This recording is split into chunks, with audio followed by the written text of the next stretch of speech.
Hello everyone, welcome to my channel. I am here to help you today. I know you use this video to fall asleep, so before that, like the video and subscribe to the channel. Also, where are you from and what time are you watching? Now get comfortable and relax. Case 1. On the side of a deserted road in the state of Morelos, the lifeless body of a young woman was discovered. The passers-by who found her immediately contacted emergency services. The body lay motionless, her clothing appeared wrinkled and stained, and her skin showed visible signs of bruising and abrasions. No documents or personal belongings that could help identify her were found nearby. For the authorities, this marked the beginning of an investigation to shed light on what had happened and uncover the circumstances of this tragedy.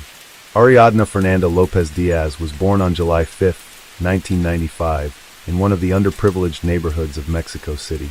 Her childhood was shaped by limited resources, but it was not devoid of warmth and care. Her family consisted of her mother and her older brother Omar. Despite the absence of a father figure who showed little interest in his children, the small family held together through mutual support. Omar became a role model and protector for Ariadna, offering her unwavering encouragement. Their close bond instilled in Ariadna a sense of security, knowing there would always be someone she could rely on. Ariadna was known for her warm and approachable personality, which made her popular among her peers. She had a natural ability to make friends and stood out for her sincerity and willingness to help others. Her school years were filled with the company of close friends, with whom she often shared her dreams about the future. However, her youth was marred by a profound loss. In 2018, when Ariadna was just 23, her mother was diagnosed with cancer. The illness progressed rapidly, and soon the family had to face the inevitable. Losing her mother was a devastating blow to both Ariadna and Omar. This tragedy not only strengthened their bond, but also forced Ariadna to mature quickly and take responsibility for her own life. In memory of her mother, she had her name tattooed as a permanent tribute, ensuring her mother's presence remained with her always. Before the loss of her mother, Ariadna had met a young man and soon entered into a relationship with him. Their romance moved quickly, and before long Ariadna learned that she was expecting a child. However, the arrival of her son did not bring the stability she had hoped for. The young couple soon realized their paths were diverging. After parting ways, they maintained a neutral relationship, jointly caring for their son. Becoming a mother brought new challenges. Ariadna had to balance the demands of parenthood with the search for work to provide for herself and her son. Her first step in this journey was a job at a popular bar in Mexico City. This establishment, frequented by affluent clients, had strict expectations for its staff. Here, Ariadna honed her ability to interact with a wide variety of people. Despite the difficulties, she excelled in her role, drawing on her charisma and strong work ethic to navigate the challenges she faced. The pandemic brought significant changes to her life. Losing her job due to the closure of the establishment where she worked, Ariadna refused to give in to despair. Instead, she used this period to pursue a long-held dream, opening her own beauty salon. This project became a symbol of her determination and desire to build a life independent of external circumstances. Drawing on her experience and extensive network, she successfully launched a business that provided her with a steady income. During this time, a new relationship entered her life. She met a man with whom she quickly connected. This relationship became a source of joy and stability for her. Ariadna balanced her time between her son, her work, and her partner. Her days were busy, but she managed it all, finding happiness in each new opportunity. By the age of 27, Ariadna's life resembled a completed puzzle, where every challenge and every achievement contributed to a picture of resilience and success. She had endured loss, rebuilt her life from scratch, cared for her son's future, and achieved independence. However, what seemed like the start of a happy chapter turned out to be the prelude to a tragedy. Ariadna met Vanessa through mutual acquaintances. Their interaction began at an event where Ariadna had gone with her friends. Vanessa immediately caught Ariadna's attention. Young, vibrant, and charismatic, Vanessa had a way of quickly connecting with people. However, those who knew her well had mixed feelings about her. Behind her apparent openness lay sharp edges, and her actions often surprised people with their unpredictability. Rodel, a middle-aged businessman, was a frequent presence in Vanessa's social circle. His reputation was shrouded in rumors. Known for his wealth, influence, and lavish lifestyle, He was often seen in the company of young women who sought to be part of his world. His status was bolstered by whispers of connections with powerful figures and even criminal networks, yet no one in his circle could confirm these suspicions. Roddle avoided direct conversations about his past and business dealings, but his demeanor inspired both respect and unease. Though Ariadna was intelligent and independent, she didn't immediately recognize how different her new acquaintances were from her usual circle. Vanessa, eager to impress, often boasted about her connections with influential people, including Roddle. She painted him as someone capable of solving any problem. Gradually, Ariadna began spending more time with them. Vanessa seemed genuinely captivated by Ariadna and went out of her way to gain her trust. Roddle, learning about Ariadna through Vanessa, quickly took an interest in her. At their first meeting, he impressed her with his attentiveness and conversational skills. His charm and confidence were undeniably appealing, and Ariadna was no exception to his allure. However, behind this charm was a more complex personality. Those who had dealings with Roddle noted his manipulative tendencies. Ariadna, however, saw him as a courteous and kind man. Vanessa continued to play a key role in strengthening the connection between Ariadna and Roddle. She frequently invited Ariadna to gatherings where Roddle was present, creating an atmosphere of trust and openness. However, over time, peculiar details began to surface. For instance, some of Ariadna's friends warned her to be cautious around these people. A few were aware of Roddle's questionable reputation and Vanessa's unpredictable nature. They hinted that these relationships could pose hidden risks. Despite the warnings, Ariadna didn't perceive any danger in her new social circle. She saw her friendship with Vanessa as an opportunity to take a break from her daily responsibilities and explore a world that had previously been out of reach. Roddle, on the other hand, worked to win her over by demonstrating generosity and friendliness. His invitations to dinners and parties seemed interesting and harmless to her. As we know, Ariadna was in a relationship with a young man. However, this didn't stop her from maintaining friendships and occasionally accepting invitations to social events.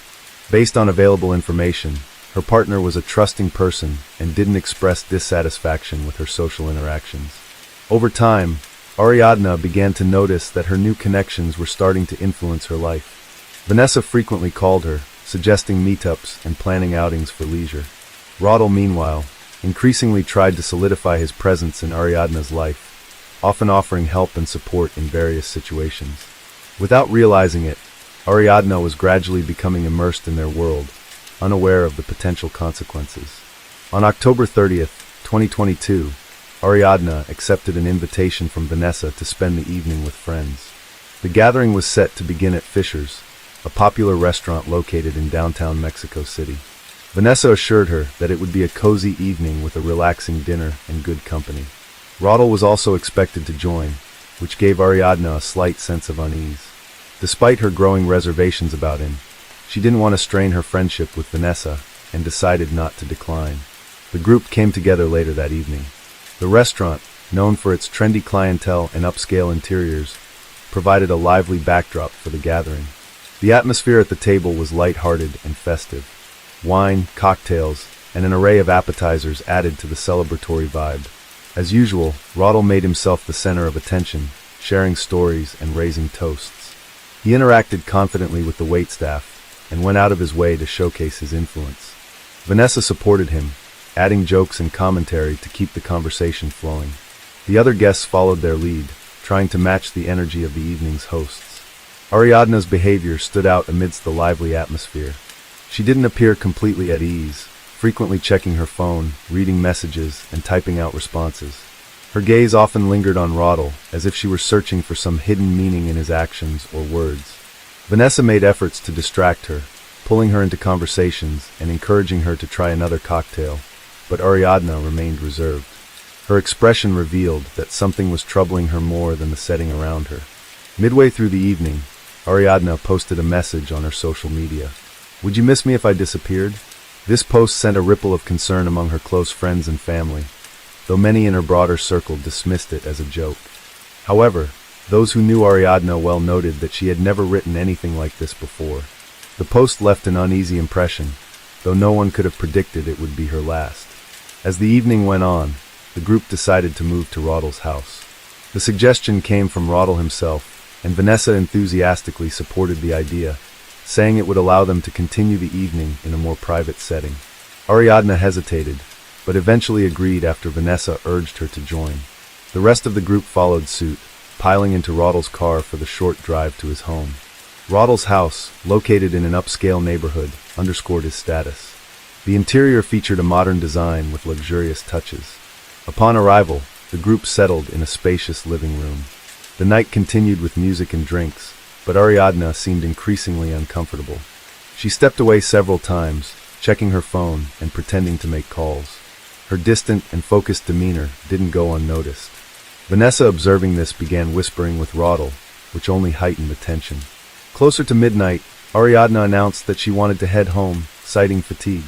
Vanessa, however, convinced her to stay a little longer, suggesting they could leave in about half an hour. Roddle, unusually quiet at that point, occasionally glanced at Ariadna in a way that added to her unease. As the evening wound down and the other guests started leaving, Ariadna remained one of the last to depart. Tragically, no one from the group would see her alive again.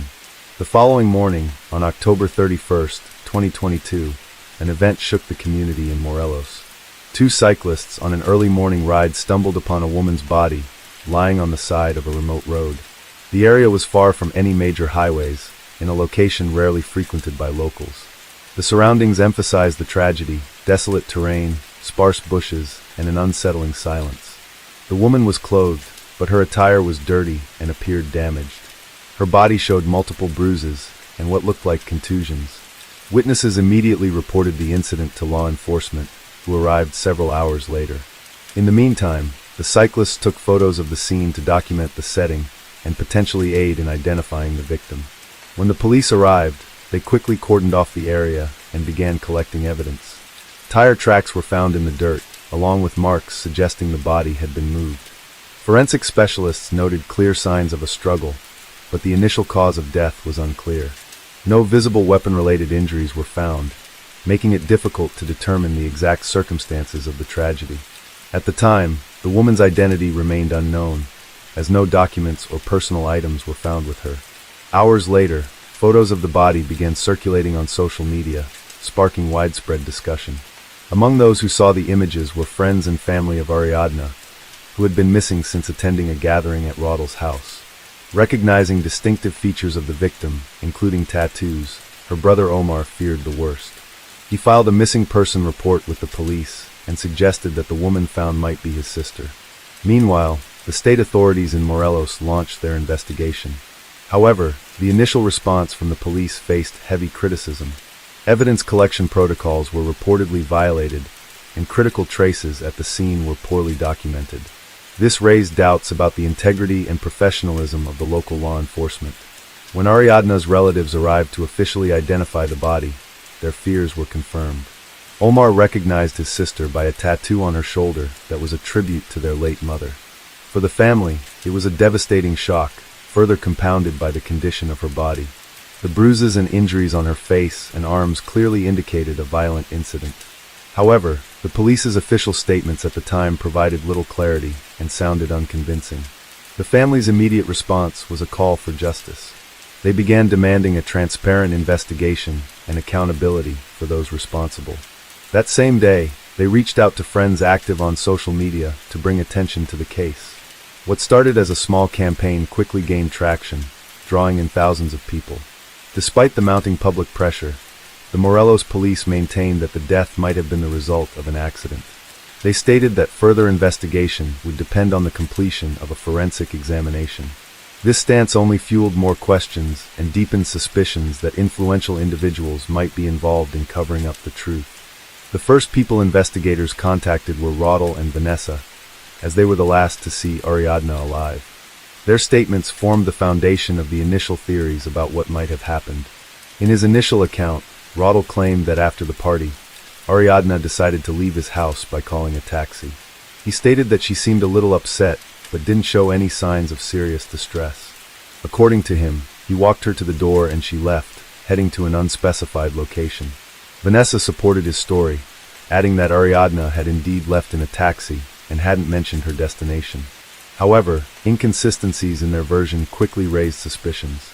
The first red flag was the lack of any evidence confirming a taxi ride. Neither Roddle nor Vanessa could provide the driver's contact information or any proof to back up their statements. Investigators later discovered that although several taxi calls had been logged in the area near Roddle's house that evening, none of the drivers reported picking up Ariadna. The second issue involved Vanessa's behavior. Her account shifted depending on the questions asked. Initially, she insisted that Ariadna had left alone. Later, she added that they'd had an argument during the party, which could have upset Ariadna. Moreover, Ariadna's friends told police that Vanessa had messaged them, attempting to suggest that Ariadna might have harmed herself, referencing the cryptic social media post Ariadna had made earlier that evening. The post, shared just hours before Ariadna's disappearance, had indeed raised questions. While her family and close friends initially dismissed it as a joke, investigators began to suspect it might reflect her true emotional state that night. Another troubling factor was Vanessa's increasingly erratic behavior. Her messages to Ariadna's friends showed that she was trying to downplay the situation and avoid providing details. In one text, she admitted she was afraid of being suspected, but didn't explain why. These signs further heightened investigators' suspicions that Vanessa might be withholding critical information. The initial findings of the investigation were inconclusive regarding the exact circumstances of Ariadna's death. However, subsequent efforts by law enforcement and independent experts unearthed crucial evidence. These findings were based on 2 autopsies, surveillance footage, and text messages recovered from the suspects' phones. The initial forensic report conducted in the state of Morelos claimed that Ariadna's death was caused by asphyxiation related to bronchial aspiration. The examiner suggested that food and alcohol in her airways might have led to her passing.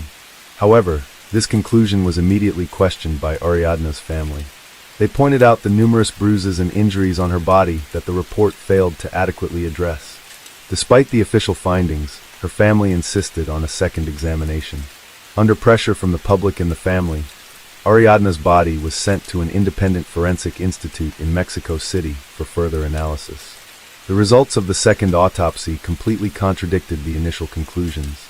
Experts found multiple injuries, including head trauma, bruises, and evidence of physical force on her arms and legs, suggesting an attempt to defend herself. These findings confirmed that her death was not accidental or merely related to alcohol. Her passing was classified as the result of violent actions, prompting authorities to reclassify the case as a criminal act. Crucial to the investigation were surveillance videos obtained from the parking garage of Roddle's residence. One video showed Roddle carrying Ariadna's lifeless body to his car the morning after the party. The footage also captured him loading her body into the vehicle and leaving the premises.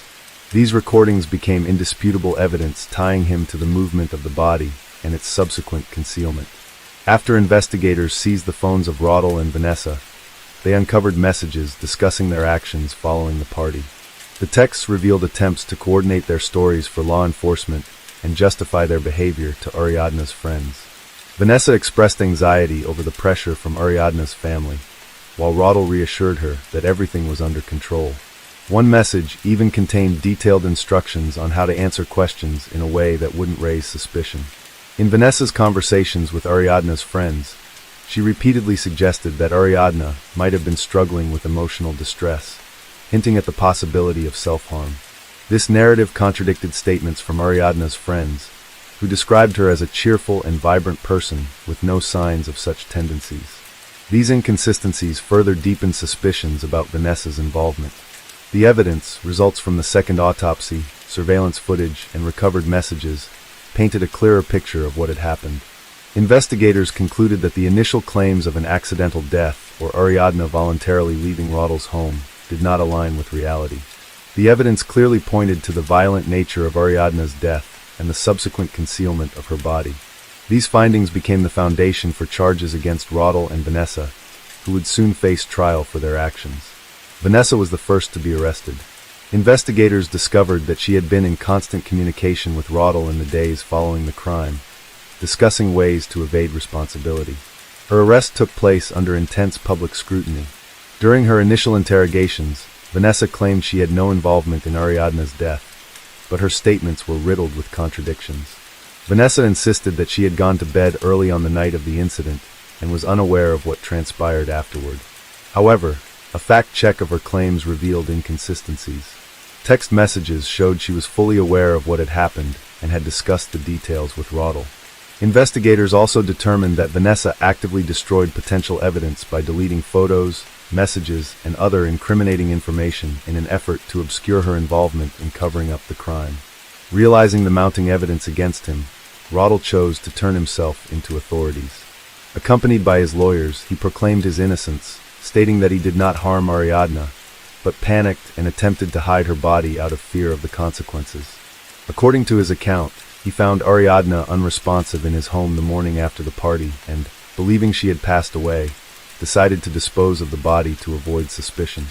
However, his version of events raised serious doubts. First, the results of the second autopsy confirmed a violent cause of death, contradicting his claims. Second, surveillance footage showed him carrying the body with clear attempts to hide his actions rather than seeking help. Additionally, his text conversations with Vanessa revealed a coordinated effort to agree on false narratives about what had happened. As the investigation progressed, alarming information surfaced about potential corruption involving Roddle and the prosecutor's office in Morelos.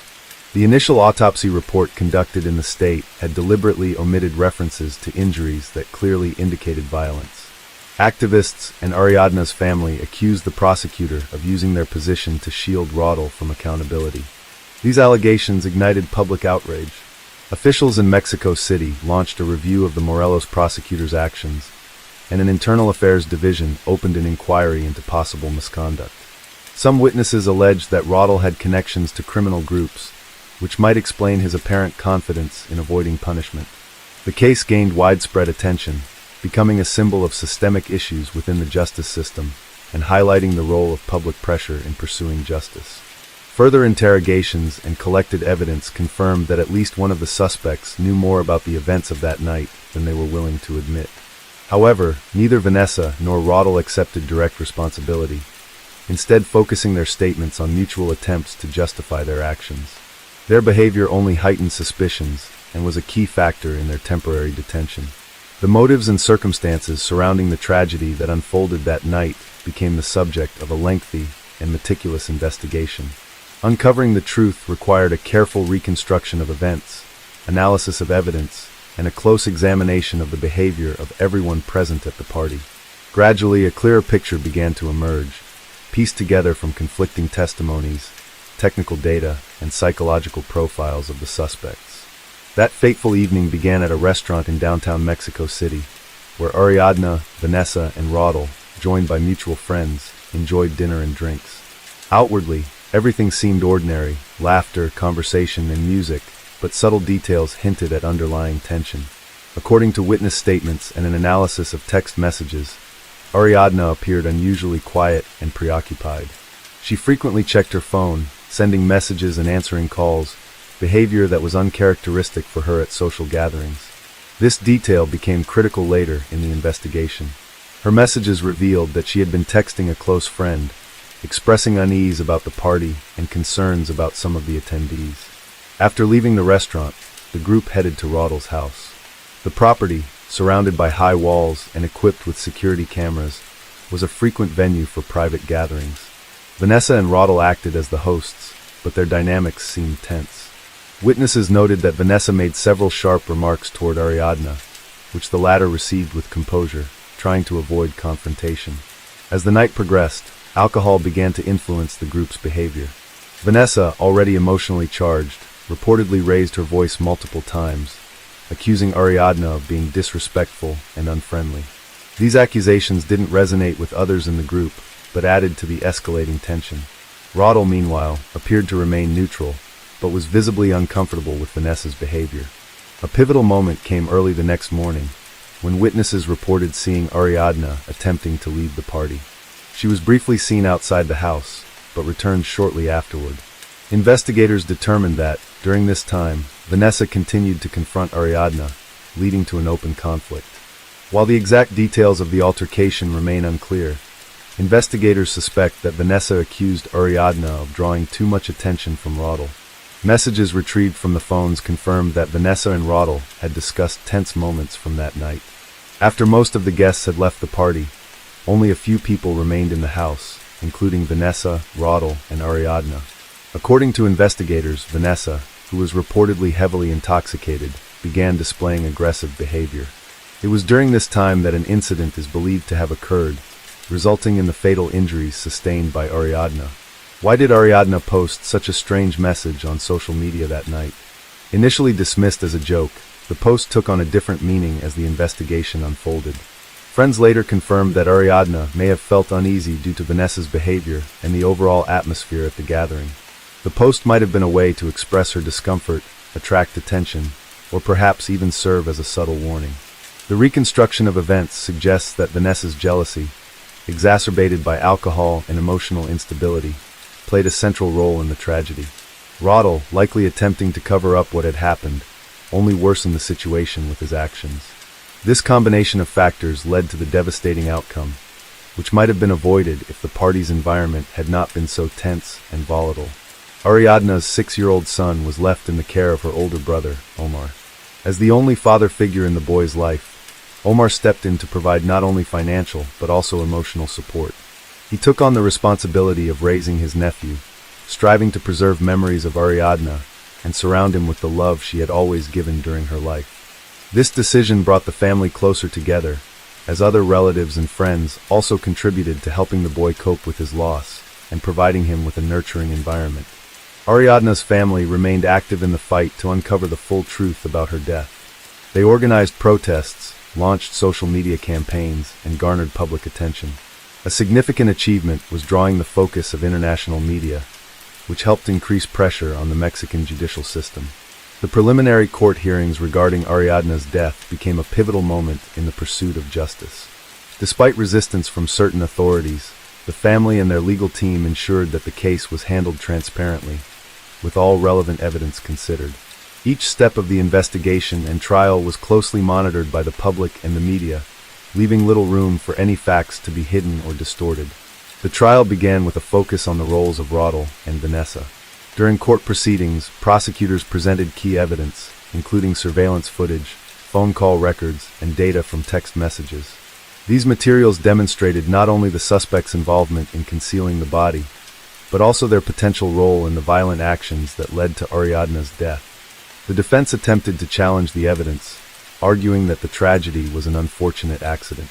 However, numerous testimonies and forensic analyses cast significant doubt on that version of events. One of the central objectives of the trial was to determine the motives behind the crime. Witnesses familiar with Vanessa described her as impulsive and prone to aggressive behavior, which was often exacerbated by alcohol. Roddel, on the other hand, was portrayed as someone with a questionable past and alleged ties to criminal networks, raising additional concerns about his involvement in the events of that night. While the defendants denied responsibility for Ariadna's death, their statements were inconsistent with the evidence, further fueling suspicions. A verdict in Ariadna's case has not yet been reached, as the investigation and court proceedings remain ongoing. Based on the evidence gathered, prosecutors have filed charges for her death, with the case potentially classified as femicide, a crime involving gender-based violence, which is considered an aggravating factor under Mexican law. If convicted, both defendants could face up to 70 years in prison. Case 2. 37-year-old Michael Patton was booked into jail for capital murder of multiple persons. Around 7:20 p.m. on February 19, 2021, Salina police officers were called to the 3100 block of Hickory Lane in response to a shooting. The caller was identified as 39-year-old Michael Patrick Patton, who reportedly told the 911 dispatcher that he had just shot his wife and that there was a fire in the master bedroom of his home. He would say his children were inside and that he was outside standing with a gun in his hand. En route to his location, Patton made a second 911 call, contradicting his initial statement and claiming he had no idea what happened to his family. By the time firefighters from the Salina Fire Department and police officers arrived on scene, Patton handed over his gun and allowed firefighters to look for any survivors inside his residence. Now they found his wife, 36-year-old Tamara Jo Patton, and his kids, Kendall and Evan, with gunshot wounds. They also found the family's 3 dogs and 1 cat burned to death. Patton was taken away for questioning, and this was the moment his story took a wild turn. You see, on paper, Michael Patton was a genius. He worked for the defense contractor Raytheon as a rocket scientist, boasting an exceptionally high IQ. But even with that, Patton just couldn't outsmart a murder charge. I feel like I need somebody to help me with what's going on, because I don't have any idea what's going on. At the start of his interrogation, Patton put his brilliance to the test by claiming he had no idea what was going on. He was also cautious enough to refer to his son with autism, using present tense to seem as if he had no idea he was already dead. And when the detective wanted more on the story, he said this: "Why do you think we're here today? I'm confused on why we are here. You don't remember anything from today. The guns and what's in there. So what's the problem?" She said the only way out was to make some food. Michael tried shifting the blame to his wife, trying to deceive the detective into thinking she killed his kids before killing herself and setting the whole place on fire. He even made up a fake story about how she once took a gun and attempted to take her own life. "I'm trying to get the gun away from her. After about 2 hours, I got it away from her." The idea was to pin all 3 deaths on his wife, even though Patton clearly stated himself in his 911 call that he was the killer. Middle school or high school, Shewood Counseling just recently told me that the detective clearly wasn't buying this BS, and was more interested in what happened that day than his wife's childhood history. So when he asked Patton for the truth, he gave this ridiculous reply: "Why do you think you're having trouble focusing? Or why do you think you can't remember stuff from today? I don't know about concussion in high school. It's on my short term. The long-term memory isn't always there." He claimed to have short-term memory, yet he wasn't hesitant to talk about the things his wife did a few months back or what he knew about her childhood. When they probed further by asking if Patton at least remembered what he ate that day, he went silent. Turns out Patton wasn't a genius, because if he was, he should have asked for a lawyer right from the start. But anyway, he eventually found out that his performance wasn't Oscar-worthy and that he'd be going to jail. "You're going to be taken over to the Collin County Jail. You're going to be under arrest for capital murder." Capital murder. December 2022, Michael Patton was sentenced to life imprisonment without the possibility of parole. I guess he learned the hard way that dodging a murder charge isn't exactly rocket science. Isaiah was a little bit too confident when describing how he murdered his grandparents in their own home. He might have fancied himself a clever mastermind, but in reality, he was nothing more than a fool. During his interrogation, he tried feigning remorse by shedding tears and had no hesitation in confessing his crimes. However, his true emotions came to life when it was time to discuss the guns used in both murders. For context here, Isaiah Sweet's parents, Stacy Sweet and Christopher Galley, were never married, but were together for about 5 years. Both had a history of drug abuse, with Stacy openly admitting to a cocaine addiction. Now, when Isaiah was just 4 years old, he was sexually assaulted by a neighbor. This traumatic event forced Stacy to place Isaiah in the care of her parents, Richard and Janet Sweet. Now, Stacy knew she didn't have the best parents, with all the verbal and physical abuse she went through, so it was far from an ideal situation. But after getting abandoned by Christopher, and with other children to care for, she felt she had no other choice but to leave Isaiah with her parents. And that turned out to be the worst decision she could have ever made, because her parents raised this little kid to be a monster. They moved to Iowa when Isaiah was 7 years old, and made sure he never got to speak with his mom. Now he was abused by his grandfather, Richard, and would also drop out of high school in his junior year, with a grade point average of 1.061. Now, despite those poor grades, Isaiah would brag to his classmates about his intelligence, and kept acting like grades didn't matter. Now, to him, maybe they didn't matter because outside of school, he got himself in trouble with the law, stacking up a long list of criminal records, from curfew violations and possession of illegal drugs to sexual assault and theft. Now, at some point, he had planned to move to Pennsylvania to live with his mom and attend Penn State University. But let's just say his rebellious ways had caught up with him, and those dreams never came true. May 11, 2012, 17-year-old Isaiah Sweet got tired of the constant arguments with his grandparents, so he decided to kill him. Initially, he went and got a bat and tried at least 15 times to strike the back of his granddad's head, but he just couldn't bring himself to do it.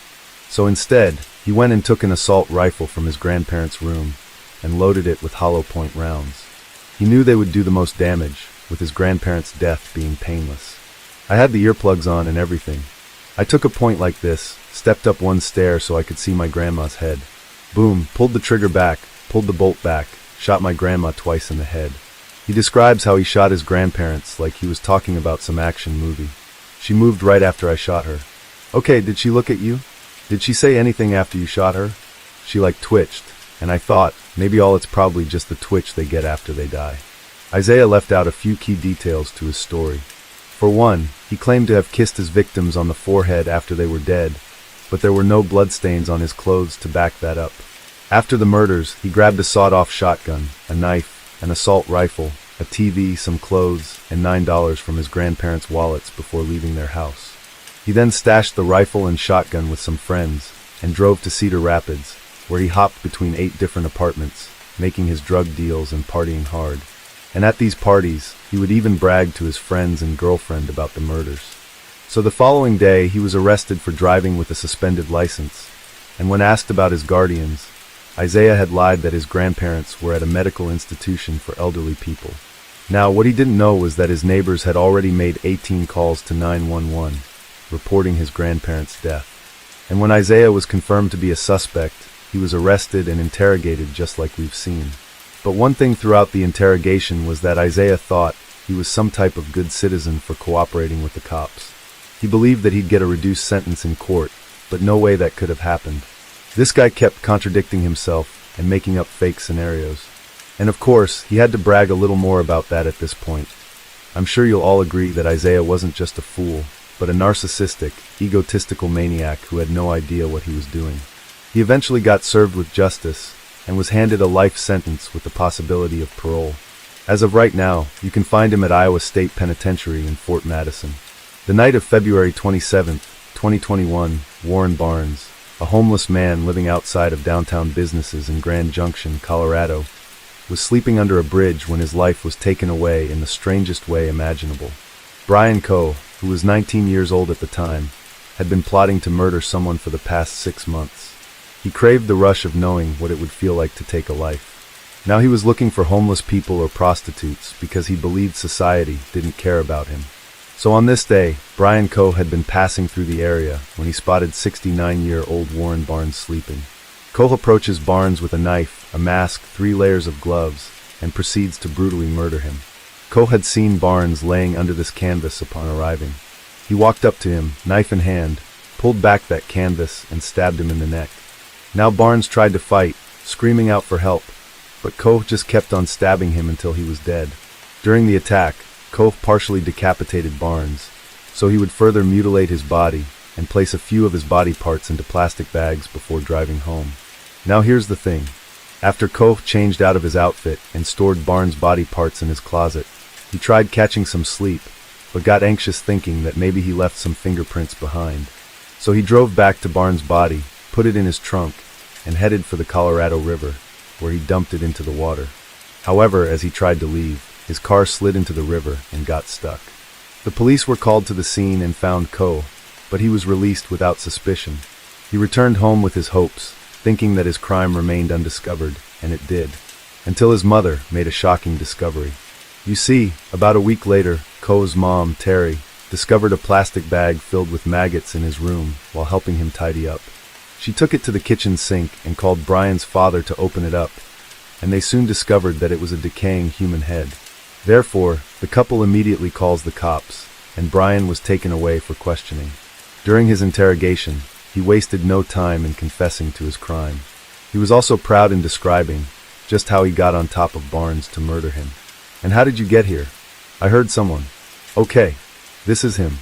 I was strapped on top of him like this. Okay, and she couldn't fight back. It was actually surprising to me, because they're like breaking the sweat. I'd buy it. Oh my God. And if you care enough to know why he committed that murder, well, here's your answer.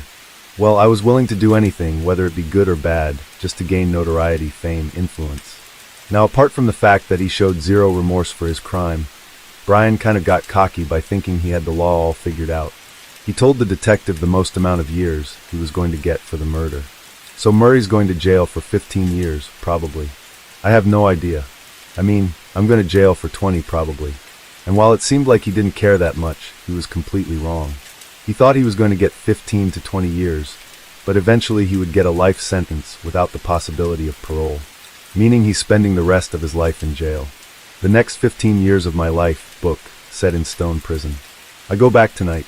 Don't mistake that for Brian feeling remorseful. If he could go back in time, he wouldn't change a thing only because he wouldn't want to get caught. Maybe whether it was Barnes or someone else, Brian was bound to take a life eventually. I think you are a serial killer. You're wrong. I think you did kill these women. I think these families of these women, they need justice.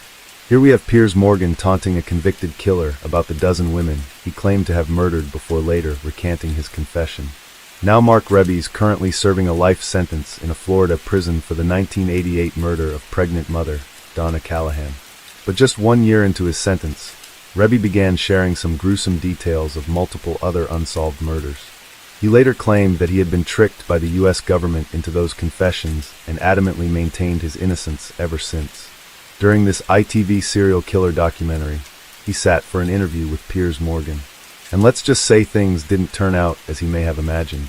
The interview began with Piers trying to find out why he made those confessions in the first place.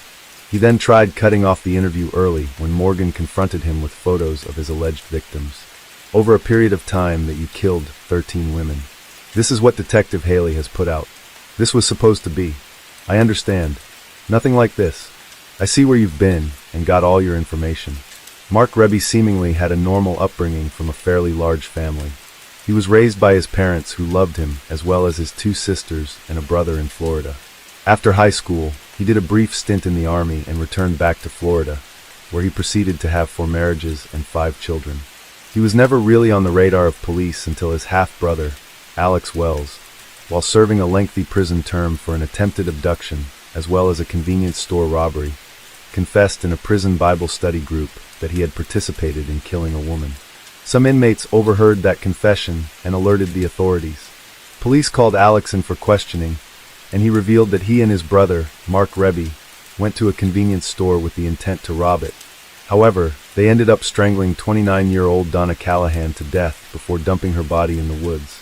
Mark was arrested and convicted of first-degree murder, leading to his 25 years to life. But while incarcerated, Rebby began confessing other murders to his mother and sister. Detective Dennis Haley was brought in to question him, and he admitted to killing 12 girls and women. Now, since women were his primary victims, he must have harbored some kind of hatred for them, right?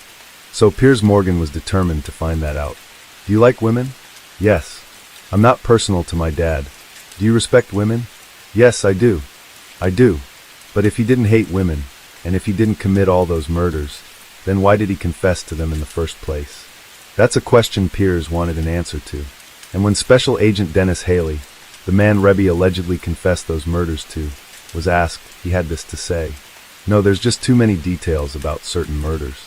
He had information that only the killer would have had. Rebby took cops to the location where some of those crimes were committed. But now he claims that none of that ever happened, and he only made that confession because he feared his son was in danger. So, an investigating agent gives you all this information, and now he says you gave it to him. I call it the deal with the devil. I mean, is any of this even believable? He just kept spewing a ton of garbage, from claiming he was protecting his son, to saying Agent Haley used him to promote his career. Now keep in mind that Haley is just a special agent investigating crime every day. So how could he have possibly wanted to make a great career out of Rebby's confession? Now to some extent, it was pretty obvious that Mark Rebby wasn't being truthful to Piers, and definitely wasn't being truthful to himself. So Piers had to call him out on it. You see, Mark, I don't believe you. I don't believe you. I don't care. I think you are a serial killer. You're wrong. I think you did kill these women. Faced with the truth, Rebby tore his mic apart and stormed out. Why don't you sit here like a man? I know I'm not a 110-pound woman that you can kill. You did kill them, didn't you? We start, though, with breaking news. 2 parents are convicted of killing their newborn baby. I'm innocent. I didn't do it because there was no evidence whatsoever that proved anything about me putting my hands on my kids. I've never done it, and I never would. This is Chris McNabb, a man convicted of killing his own daughter. But rather than yielding to the hands of justice, McNabb tried challenging the judge, only to regret his actions almost immediately. October 7, 2017, McNabb's wife, Courtney Marie Bell, reported to the cops that her daughter was missing from a bedroom in the trailer park where they lived. The following day, her daughter's lifeless body was found in a wooded area right next to the trailer park. She had died of blunt force head trauma. Bell and McNabb feigned ignorance of what must have happened. They claimed someone might have broken into their trailer park and taken their daughter away while they slept. Now their story seemed quite odd, and law enforcement did some more digging, only to uncover a crazy truth behind what exactly happened that day. For years, McNabb and his wife were meth heads. It was more of a sickness than an addiction. Plus, there were also previous reports of domestic violence between the couple. But trust me when I say that's not even the worst part yet. On the morning of their child's disappearance, McNabb and his wife claimed they fell asleep around 5 a.m. and woke up at 9:30 to a text from McNabb's father. They stated that at 9:30, their 2-week-old baby, Kalia, and their 2-year-old daughter, Clarissa, were both safe and sound. But by around 10:30, they woke up again to a toddler yelling that Kalia's gone. Their story didn't add up, because despite claiming to have fallen asleep at 5 a.m., Facebook shows that McNabb changed his profile pic just before 6 a.m. and sent a message to a lady named Courtney Morris at 9:42. So if McNabb claims the killer broke in at around 10:30, that's a ridiculously small time frame for anyone to have, let alone kidnap a child without raising an alarm. Now, Kalia was found in a gym bag, wrapped in a blanket and an outfit belonging to McNabb. There was also a pair of brown shoes found beside this bag, which McNabb claimed must have belonged to the kidnapper. However, that was later disputed, as McNabb actually dropped off those shoes a week earlier while spending time in the woods. Now here's the thing. There wasn't any physical evidence to pin McNabb and his wife to the murder, but prosecutors did anyway, and McNabb was pretty pissed about it. Before his sentencing, the judge presiding over the case, Judge John Ott, asked McNabb if he had anything to say to the court, giving him room to pour out his frustration on everyone. I was beat as a child, and I don't agree with it at all. And I would never do it. I would never do this. That's all I gotta say. I would never do it. I'm innocent. The judge asks McNabb one simple question. You claim you're innocent, so you tell me what sentence the man or woman that you claim did this should receive. And his reply changed the course of his life forever. If you ever find out who did them, they deserve to be under the jail. Okay, so they ought to get the maximum sentence. Most definitely. Okay, and we mean that literally. On the crime of malice murder, I sent you to life in confinement without parole. On consuming the death of another, I sent you to 10 years of confinement consecutive or after. Judge Ott inadvertently let McNabb choose his own sentence. Talk about being savage. And best believe his wife wasn't safe from that savagery either. She was also handed a 30-year sentence with the latter 15 to be served on probation. But you and I know you did this. No, I did not. That don't even make sense. It does make sense. Okay, getting humbled by the law is one thing, but getting humbled by the law and Pierce Morgan is a whole different thing. And we'll explain why. In 2008, Kimberly Clark Sines was arrested on suspicion of murdering at least 5 patients at a Texas dialysis center by injecting bleach into their dialysis lines. The center, DaVita Incorporated, experienced a sudden surge in patient deaths over just 5 months, with a shocking number of fatal heart attacks and cardiac events. This alarming trend was highly unusual, prompting law enforcement to investigate every staff member. Their investigation, however, ultimately revealed who Kimberly Sines truly was. I did have a good life and subsequent another marriage and another child, and I was very happy. Born in 1973, Kimberly had an almost perfect life growing up. She had a loving family and married her high school sweetheart.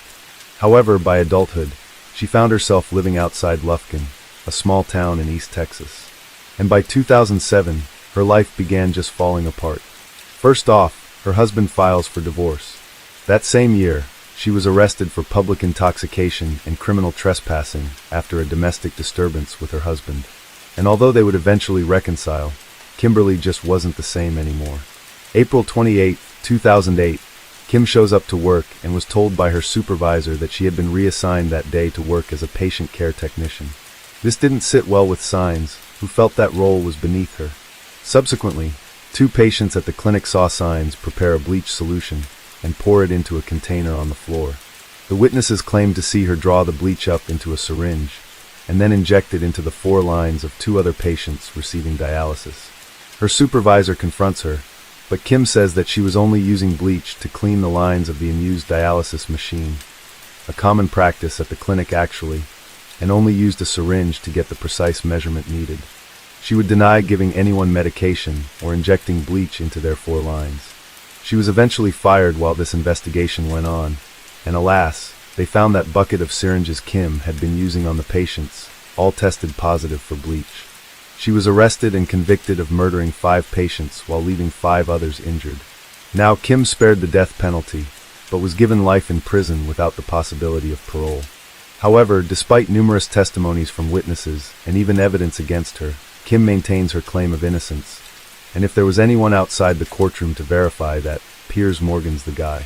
There's just a lot of things that was never said, and I believe it's time to speak out, and I find you a very reputable person, and I was trusting you with the story.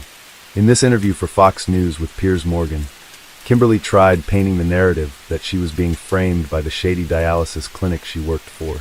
There was a lot of things that happened, and I was falsely accused of something, and that's why I'm here today, but I know that I didn't do anything that would have done anything to harm another patient. Now, while Kim was working at this clinic, a patient she was accused of murdering ended up with multiple bruises on her arm.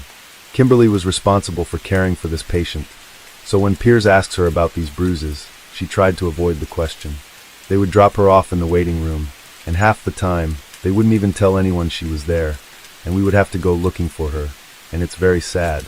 And when he pushes further, her explanation was way off. Do you know how she got the bruises?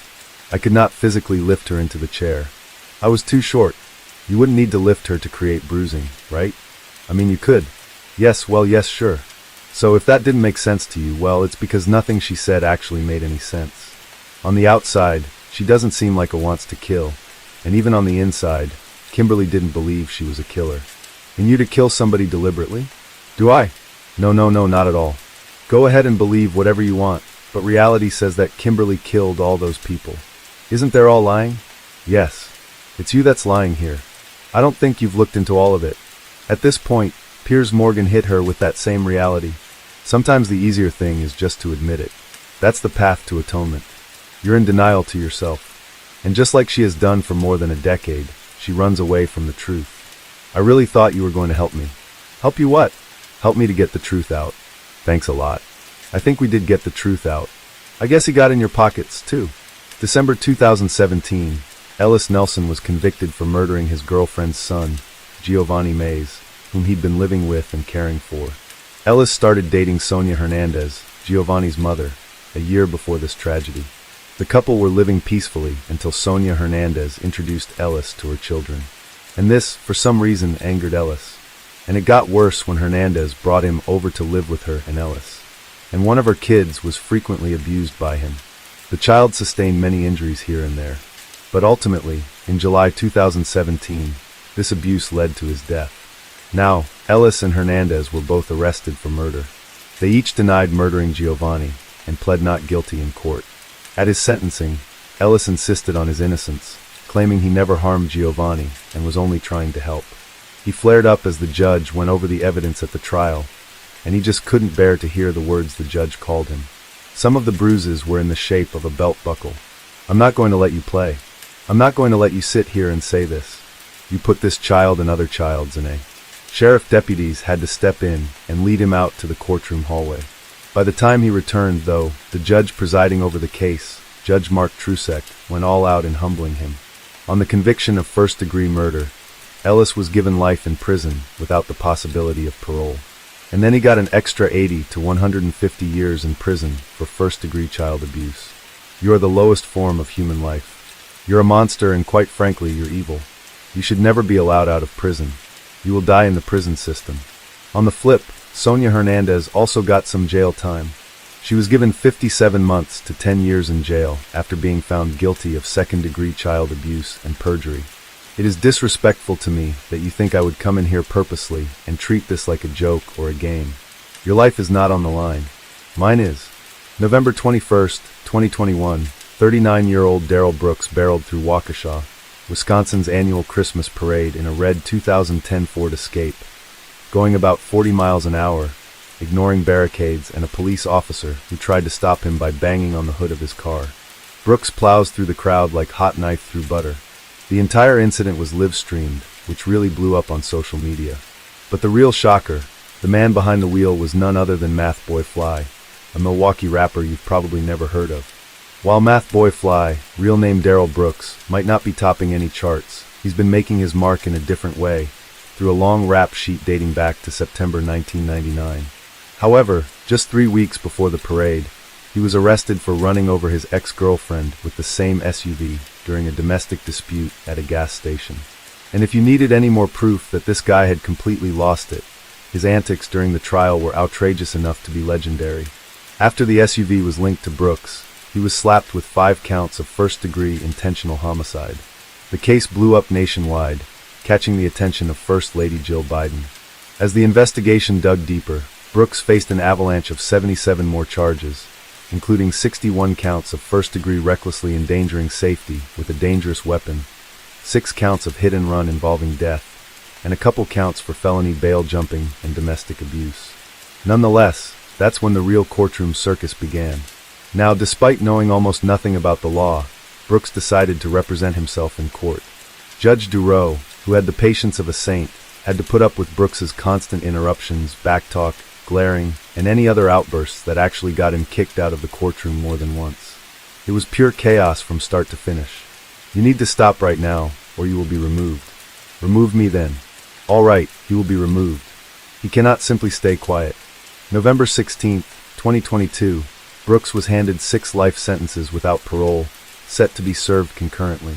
The judge also gave him 762 years of initial confinement and 305 years of extended supervision for 61 counts of reckless endangerment.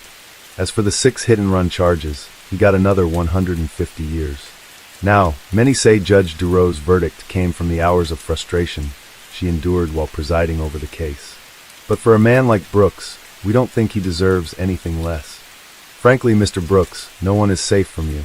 This community can only be safe if you are behind bars for the rest of your life. I am not sorry for something I didn't do, and I am not sorry for the things I did. That was the moment Ronnie O'Neal finally pled guilty in one of the most horrifying cases you can imagine. It's March 18, 2018, Riverview, Florida.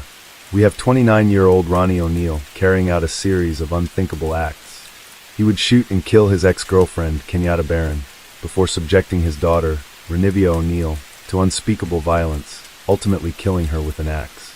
At 11:43 p.m., a gut-wrenching 911 call came in from a woman in clear agony.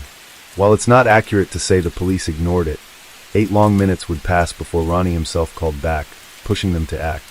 During this call, Ronnie, an African-American, would claim to have been attacked by white demons, falsely blaming Kenyatta as the attacker. He gives the cops his address, and they arrive at the apartment by 11:49 p.m., just a minute after his call. What they found was nothing short of a nightmare. Kenyatta was unconscious and their daughter brutally murdered, and Ronnie's son stabbed and bleeding out. But Ronnie wasn't done yet. He set the house on fire, adding even more chaos to the horrific scene. This guy wouldn't go down without a fight, either. The cops had to tase him just to get him into cuffs. After spending 3 years in the Hillsborough County Jail, Ronnie was convicted of 2 counts of first-degree murder, 1 count of attempted first-degree murder, 2 counts of aggravated abuse, 1 count of arson, and 1 count of resisting arrest. During his sentencing, Ronnie probably thought he was in some kind of Law and Order sitcom, coming out saying some of the most bizarre things you've ever heard. "I'm sorry for your loss." But when he was done, the judge took control, making him understand that this was one of the worst cases he'd seen in 19 years. 19 years I've been at this job. I've seen human beings killed at the hands of others in every way imaginable. This is the worst case I have ever seen as far as the facts go. Subsequently, she sentenced him to 3 consecutive life sentences, plus an extra 90 years to be served concurrently. She wasn't only disgusted by his actions, but by his sheer lack of remorse. This guy needed a reality check, and there was no better person to give it to him than that judge. And as of right now, he's locked up for the rest of his life. I would submit that this case is probably the most difficult and shocking case that this county in St. Johns County has dealt with.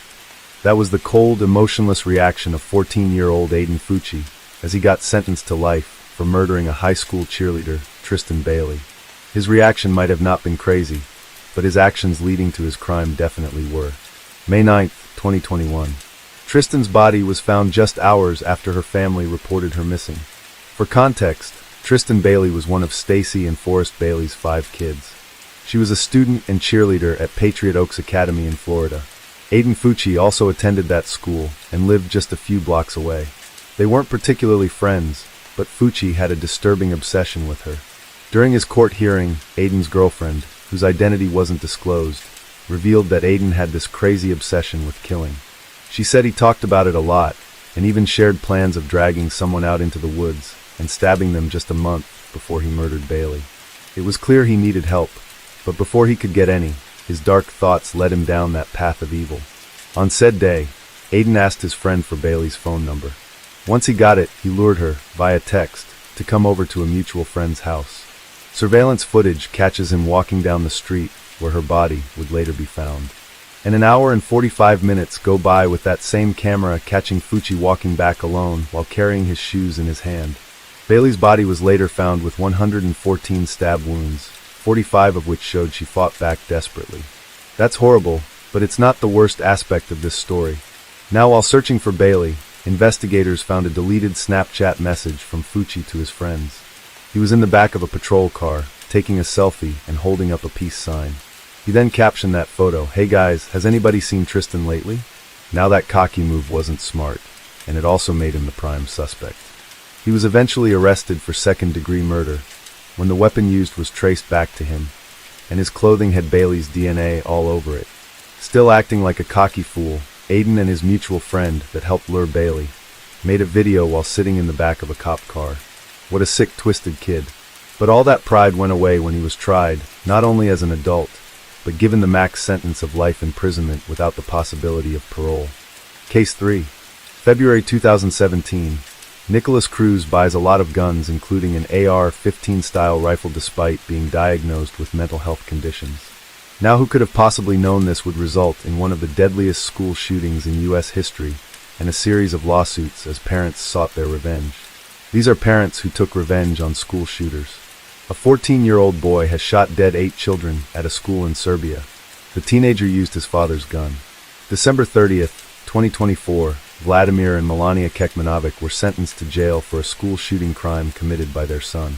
But then again, the entire story of how this all happened is as shocking as it is concerning. Let's go back to May 3rd, 2023. A tragic mass shooting takes place at Vladislav Ribnikar Elementary School in Belgrade, Serbia, when a 14-year-old boy shoots and kills 9 children and a security guard. Now, the boy, identified only as KK, due to his age, has reportedly planned the attack in detail, bringing 2 guns legally owned by his father into the school. Now, his victim included 8 girls and 1 boy, along with a security guard who attempted to intervene. The shooting deeply shocked Serbia, a country where mass shootings are rare. Despite widespread gun ownership, the shooter was apprehended on the scene, but couldn't be criminally prosecuted because Serbian law doesn't allow the prosecution of individuals under the age of 14. Instead, he was placed in a psychiatric institution where he remains to this day. This would leave the legal system and the victim's parents to focus on the actions of his parents, Vladimir and Melania Kekmanovic, and any others who were implicated in the circumstances that would allow this attack to occur. December 30th, 2024. A Belgrade court sentenced Vladimir and Melania after finding them guilty of crimes related to their son's actions. Vladimir, the boy's father, received a 14.5-year prison sentence for committing a grave offense against public safety and neglecting and abusing a minor. By not securing the firearms properly, he facilitated in his son's access to him. It's also known that Vladimir had taken the boy to a shooting range for target practice, a decision that was heavily scrutinized during the trial. Now Melania, the boy's mother, was sentenced to 3 years in prison for neglecting and abusing a minor. However, she was acquitted of charges related to the illegal possession of weapons and ammunition. The court also sentenced Nemanja Marinkovic, the instructor at the shooting range, where the boy had been trained, to a year and 3 months in prison. The trial drew significant public and legal attention, more specifically from families of the victims, who actively sought accountability and revenge for that tragedy. Although the boy himself couldn't be prosecuted, his parents were held responsible for their role in the events leading up to that massacre. Now the families of the victims are still pursuing legal actions against the Kekmanovic family, with many civil lawsuits still ongoing. The courtroom proceedings were closely followed, with members of the victims' families attending and expressing their grief and desire for justice. During the trial, KK was brought out of the psychiatric institution for the first time since the attack to testify against his parents. His testimony was delivered in a high-security courtroom, typically reserved for cases involving organized crime or war crimes. KK would express regret for his actions, but didn't provide an explanation for his motives. His testimony was part of a trial that aimed to determine the extent of his parents' responsibility for the events. Following his testimony, the family's lawyer told reporters that the boy had lived a normal life before the shooting, and no court process would be able to establish what had led to this attack. The sentencing of Vladimir and Melania was met with mixed reactions. Some saw it as a step toward justice. Others, particularly the families of the victims, felt that the penalties were insufficient given the scale of the tragedy. The prosecution had announced plans for harsher sentences for Vladimir and the shooting instructor, while the defense also planned to appeal those convictions. This tragedy led to widespread calls for reform in Serbia, including stricter gun control measures and greater accountability for parental negligence. In response to the massacre, the Serbian government designated May 3rd and 4th as days of remembrance for victims of mass shootings. Police say that a student at a private school killed a classmate and a teacher and hurt 6 others on campus before taking her own life. August 2024. Jeff Rupno takes his daughter Natalie to a gun shooting range. How could he have known that this little father-daughter outing would come back to haunt him in the worst way possible? December 16, 2024. A tragic school shooting happens at Abundant Life Christian School in Madison, Wisconsin. The attacker, 15-year-old Natalie Rupno, also known as Samantha, opened fire during a study hall, killing 2 people and injuring 6 others. Natalie then ended the attack by turning the gun on herself. During the incident, which took place shortly before 11 a.m., witnesses reported hearing gunshots and screams. As chaos erupted in the classroom, students and teachers scrambled to find safety, while Natalie fired indiscriminately. Unfortunately, Erin West, a teacher employed part-time by the school and known for her dedication to her students, was struck and died at the scene, as did Ruby Vergara, who was a freshman at that school and a very talented young artist. 6 others would be injured, with 2 hospitalized in critical condition. Authorities would arrive minutes after a second-grade teacher at the school made the 911 call to report the shooting, securing the school and recovering the firearms. The guns used in the shooting became a focal point of the investigation. Authorities showed that Natalie used a handgun during the attack, which she had reportedly brought from home. A second firearm was found at the scene as well, but wasn't used. Investigations would suggest Natalie had been planning this attack, possibly influenced by an online acquaintance in California named Alexander Pfaffendorf, who was also allegedly plotting a mass shooting and an attack on a government building. Pfaffendorf has since been detained by the FBI and ordered to temporarily surrender his firearms. Additionally, the police are tracing the guns used by Natalie and examining whether the parents had been negligent in their storage. Court documents would reveal their tumultuous family setting with 2 divorces, shared custody agreements, and a history of therapy sessions for Natalie. In addition to that, evidence also showed Natalie's father, Jeff Rupno, frequently would take her to shooting ranges. A Facebook photo from August 2024 shows Natalie at a range, wearing a black shirt bearing the name of the band, KMFDM. Now interestingly, some of the band's lyrics had been cited by the students who carried out the 1999 massacre at Columbine High School in Colorado, where 13 people were killed. Now going to shooting ranges is legal and can be seen as a family bonding activity for some families, but critics argue it may have desensitized Natalie to firearms. The question remains whether her parents recognized or ignored warning signs that could have prevented the tragedy. However, the grieving families of Erin West and Ruby Vergara refused to let the case end with Natalie's death. The case opened and investigations ongoing. They're demanding justice not only for their children, but also for the country's systemic failures. They're ensuring that Natalie's parents are held responsible. Currently, Melissa and Jeff Rupno haven't been charged with any crime, but authorities are exploring the possibility of negligence. Under Wisconsin law, it's illegal to recklessly store firearms within easy access of mourners. Madison Police Chief Sean Barnes has also confirmed the parents are cooperating with the investigation and emphasized that determining their role is a priority.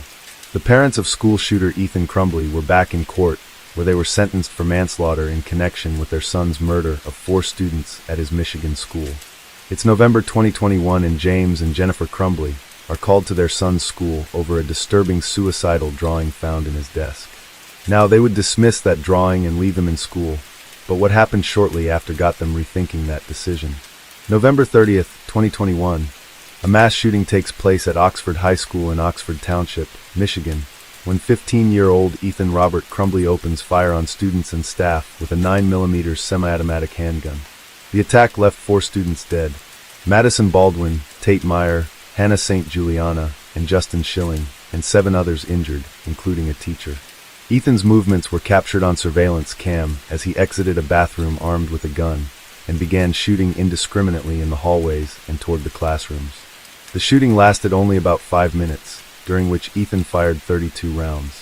Thankfully, students and teachers responded quickly by locking the doors and barricading classrooms, which minimized further casualties. Police would arrive within minutes of receiving the 911 calls and apprehended Ethan without resistance. Now, he would have ammunition still in his possession, along with 2 15-round magazines. In the aftermath, Ethan was charged as an adult with 24 counts, including 4 counts of first-degree murder and terrorism causing death. October 2022, Ethan pled guilty to all charges. 1 year later, he's sentenced to life imprisonment without parole, plus an additional 24 years, holding him fully accountable for the violence.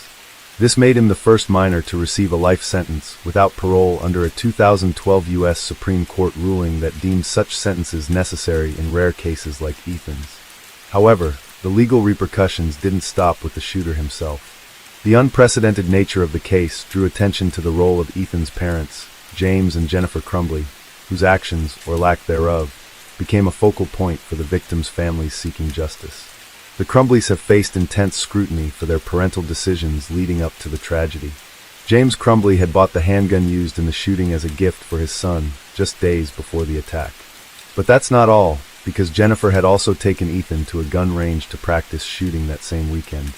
Moreover, hours before the incident, the parents were called to the school after a teacher found a disturbing note on Ethan's desk.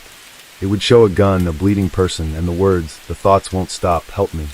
I don't know what else you need there, but they still left Ethan at school, unaware or willfully negligent that he had brought the gun to campus. And to make matters worse, they didn't inform school officials that they had purchased a gun for him 4 days earlier. Now for the victims' families, the Crumbleys' actions symbolized a level of negligence that demanded accountability.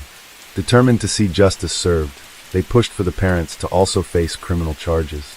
And shortly after, prosecutors charged James and Jennifer with 4 counts of involuntary manslaughter, 1 for each student killed. But after failing to appear at their arraignment, Crumbleys became the subjects of a nationwide manhunt. They were eventually apprehended in Detroit, hiding in an art studio.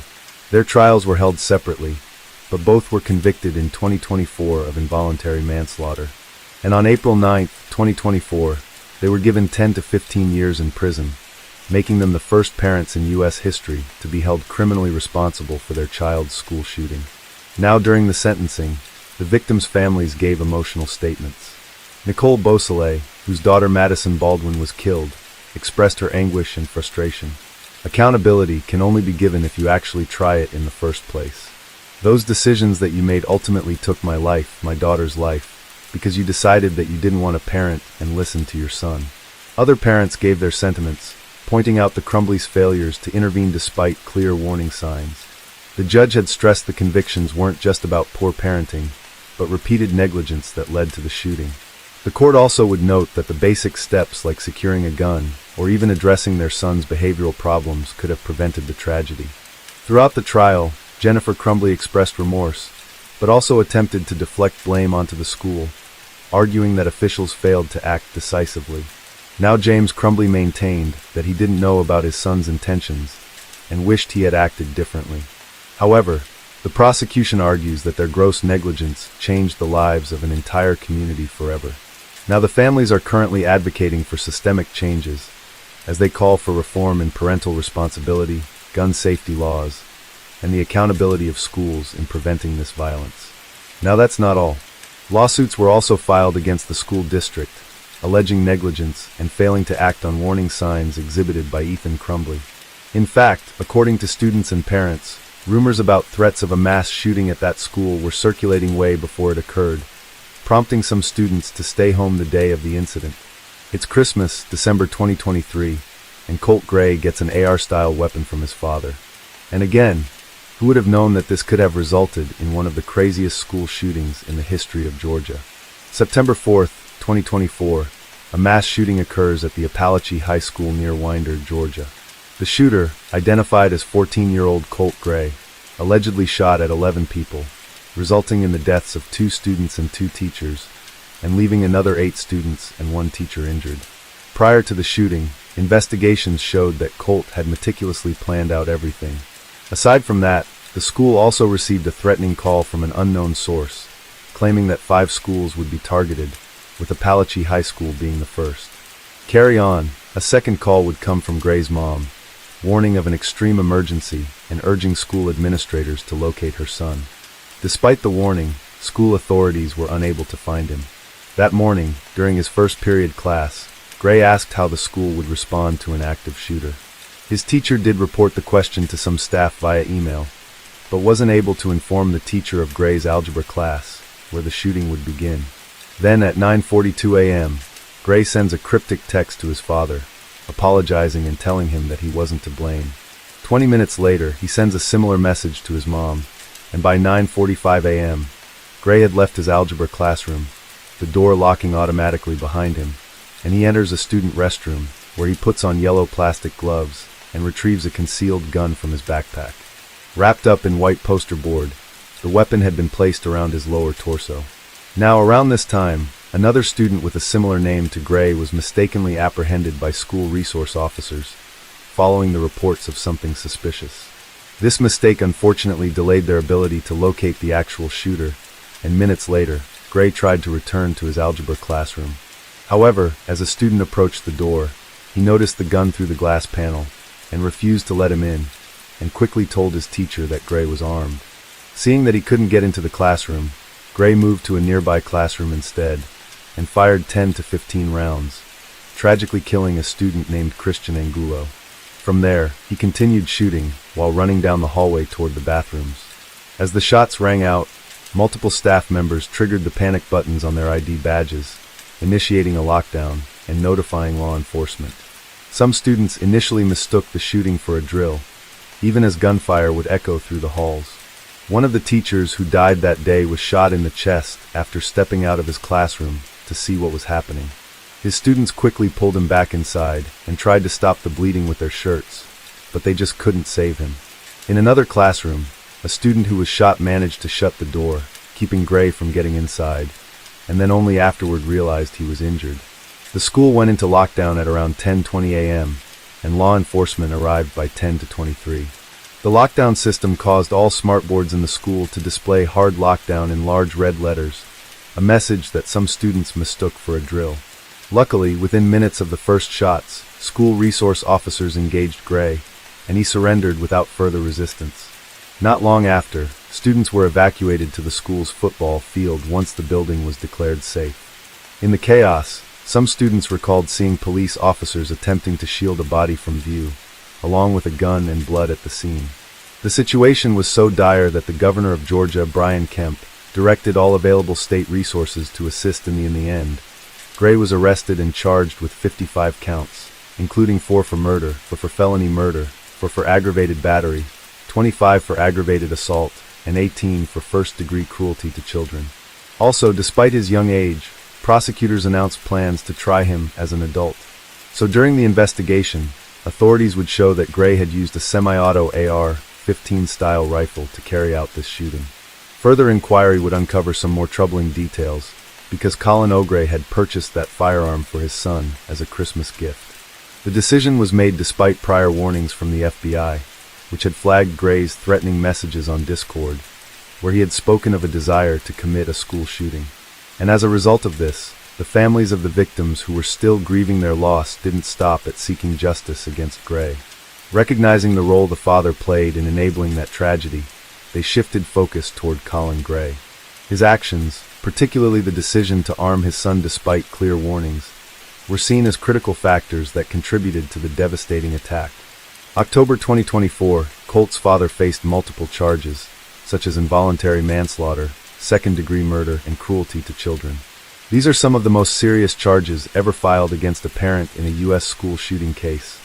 as they would point to a significant failure in allowing Colt to access a weapon despite his history of violent threats. Also, since Gray's parents are divorced, the father bore the entire responsibility for his role in providing the firearm. November 21st, 2024, Colin Gray waived his arraignment and pled not guilty to the 29 charges he faced.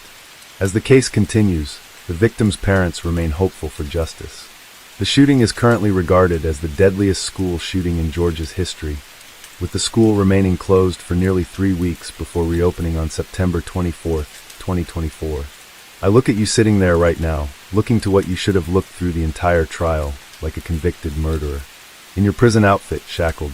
Tonight, he's now been formally sentenced to 34 consecutive sentences of life in prison. February 14, 2018, Nicholas Cruz commits one of the deadliest high school shootings in U.S. history that left 17 dead and 17 injured. The gravity of this incident had the parents of the victims calling for his head, as they would stop at nothing to get their revenge.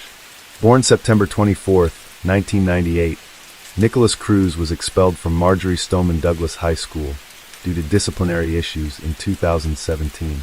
As he exhibited a history of troubling behavior, he would be diagnosed with mental health conditions and was eligible for special education. As a result, Cruz was well known to school authorities and mental health professionals. In addition to that, his social media profiles would further show his alarming tendencies.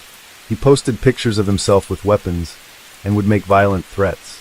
In fact, many calls were made to law enforcement about his behavior, including warnings that he might become a school shooter. In one case, this anonymous tip in 2016 would warn about Cruz's plans to buy a gun and hurt others. But this wasn't properly addressed then. February 2017, Cruz somehow legally purchases an AR-15 style rifle after passing a background check, despite all his warning signs. In fact, before that, he had bought several other firearms, including at least one shotgun and many other rifles, which he was seen firing for practice months before the shooting.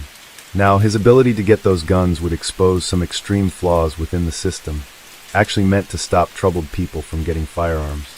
This was what the parents of the victims would later capitalize on to get their revenge, as you will come to see. February 14, 2018, Cruz, 19 years old at the time, arrived at Marjory Stoneman Douglas High School. In an Uber, he carried a rifle case and a backpack filled with ammo. At around 2:19 p.m., just 20 minutes before school ended, he entered Building 12, which held about 900 students and across 3 floors. A campus monitor noticed Cruz and radioed a colleague about his suspicious movements toward the building. However, no lockdown was called because the protocols were unclear. This gave Cruz enough time to assemble his rifle in a stairwell. And as he's doing that, Cruz meets a student, Christopher McKenna, who told him to leave immediately, with a warning that something bad was about to happen.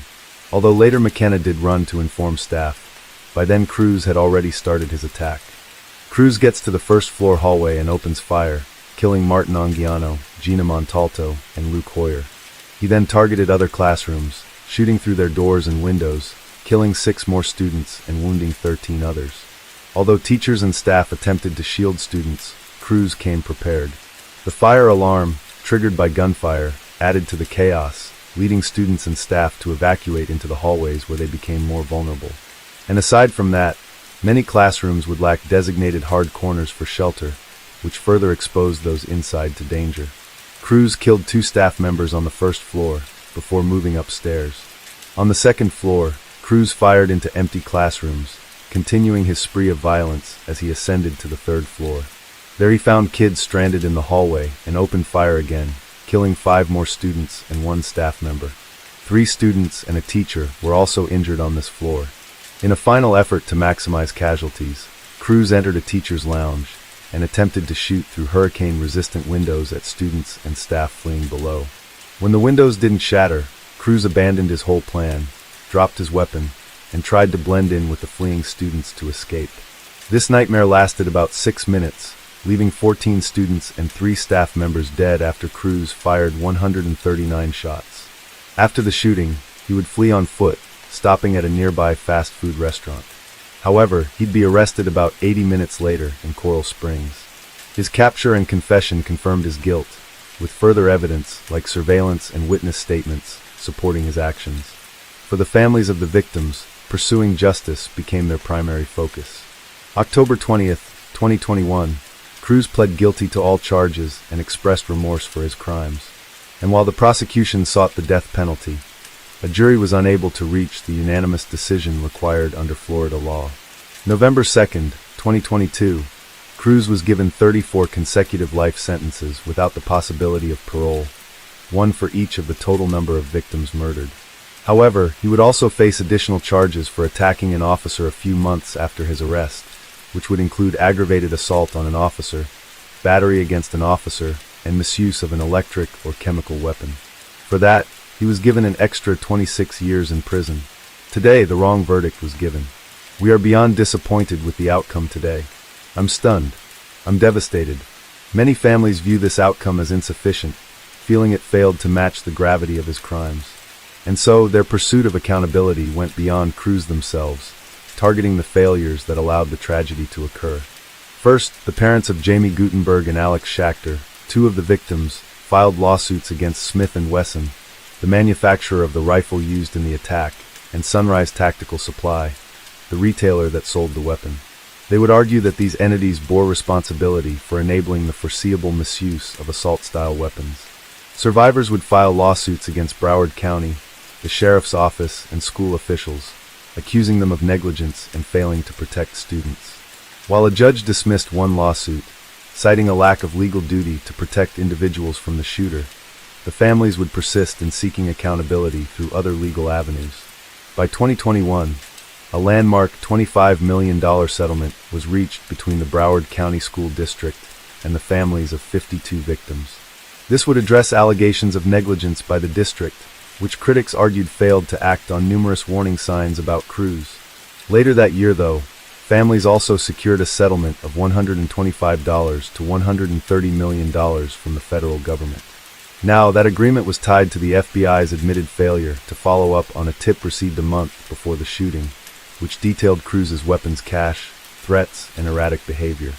The failure to act on that information represented another preventable lapse in the chain of events leading to the attack. The legal battles wouldn't stop here, though, because in 2024, Anthony Borges, a survivor who was severely injured in that shooting, reached a civil settlement with Cruz. Borges was granted control over Cruz's name, preventing him from profiting through interviews, films, or even books. Borges's legal team stated the objective was to strip Cruz of any power to harm his victims further, even from behind bars. The Parkland tragedy would result in legislative changes and activism. If you want to buy a gun in Florida now, you have to be 21, and they would implement other red flag laws, allowing authorities to temporarily confiscate weapons from individuals deemed a threat. The shooting also gave rise to the March of Our Lives movement, spearheaded by Parkland survivors advocating for stricter gun control measures nationwide. The Parkland school shooting remains one of the deadliest high school shootings in U.S. history. Now, interestingly, Cruz told a psychologist that he committed the shooting on Valentine's Day because he believed that no one loved him. Case 4.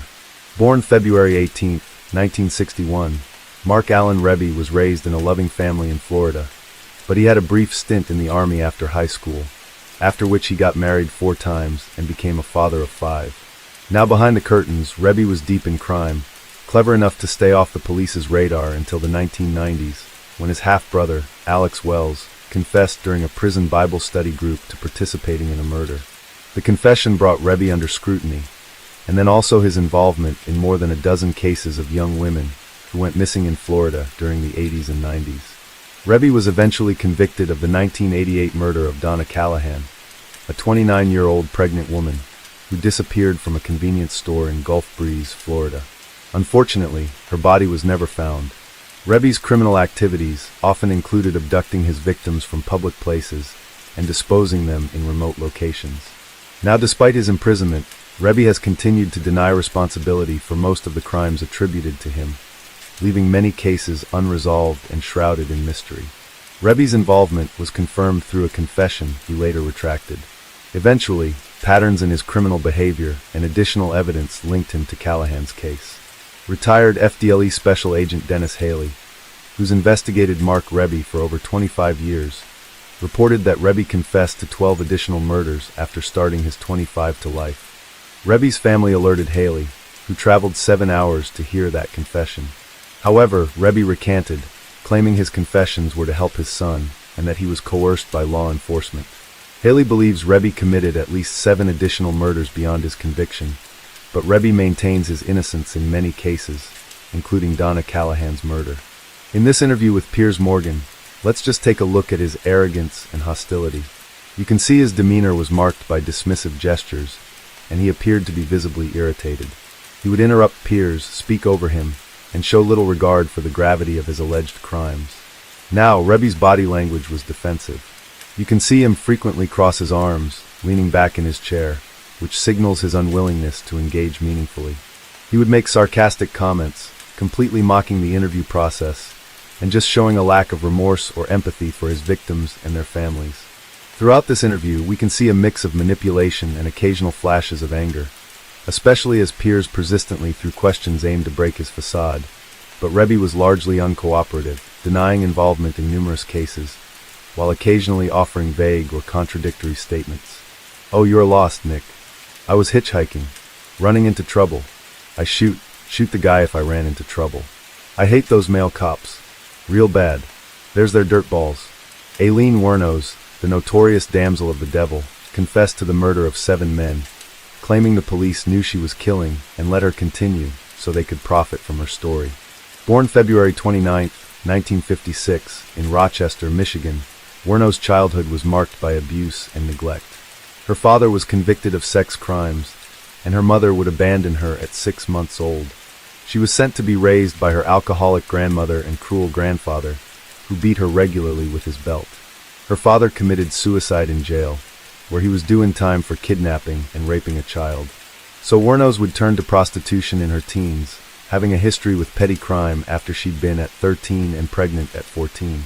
Kicked out at 15, Wuornos would begin turning tricks along Florida's interstate highways in a dangerous trade.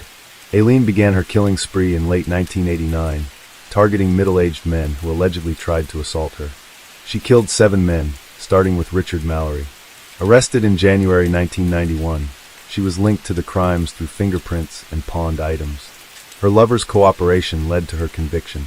Wuornos had been disrespectful and hostile in her interviews, especially during her final years on death row. In this interview with Nick, she was visibly agitated, lashing out at the legal system, the media, and even Nick himself. "Oh, you're lost, Nick." She also expressed